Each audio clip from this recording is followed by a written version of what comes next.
ఓటుకు కోట్ల కేసులో నోటీసులు అందుకున్న జిమ్మి బాబుపై చర్యలు తీసుకుంటామని చెప్పారు Hyderabad cricket association vice president Narender.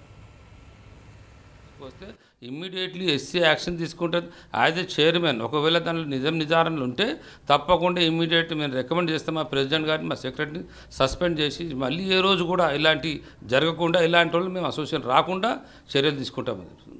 అంటే ఇప్పుడు మీరు అన్నట్టు పొలిటికల్గా ఇది గవర్నమెంట్ పడిపోయేది వచ్చేది చాలా పెద్ద, అది మీరు అన్నట్టు రాజద్రోహం. దాని తప్పకుండా ఎస్సీఏ ఇలాంటి దాన్ని ఖండిస్తుంది.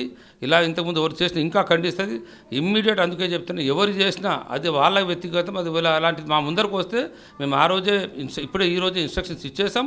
తప్పకుండా రేపటి వరకు ఆయన సస్పెన్షన్ అనుకోండి, తప్పకుండా చర్యలు తీసుకొని ముందరికి ఏదన్నా అలాంటిది ఏమైనా ఇంకేమైనా ఉంటే మేము తప్పకుండా మా ఫోకస్ అంతా డెవలప్మెంట్ ఆఫ్ గేమ్ మీద ఉంది. కాబట్టి ఆ పద్ధతిలోనే మేము తప్పకుండా అన్ని జిల్లాలకు తిరుగుతూ హైదరాబాద్ క్రికెట్ అసోసియేషన్ క్రికెట్ పెంచుతూ, అలా జిమ్మి బాబు ఒకటే కాదు, మేము మీరు ఆల్రెడీ ఒక 40 మందికి అసైన్మెంట్ ఇచ్చాము. ఎందుకంటే బైఫర్కేషన్ ఆఫ్ పవర్స్ చేసి, డిసెంట్రలైజేషన్ చేసి, అందరికీ క్యాంప్స్ అనుకోండి, హైదరాబాద్లో 13 క్యాంపులు పెట్టడం, ఇలాంటివన్నీ చేస్తూ అందులో ఒక భాగంగా జిమ్మి బాబు రావడం జరిగింది. కాబట్టి అలాంటి వ్యక్తిగతంతో ఎవరు చేసినా అని మాకు సంబంధం లేదు. అలాంటి ఎవరు చేసినా ఎస్సే ఖండిస్తుంది.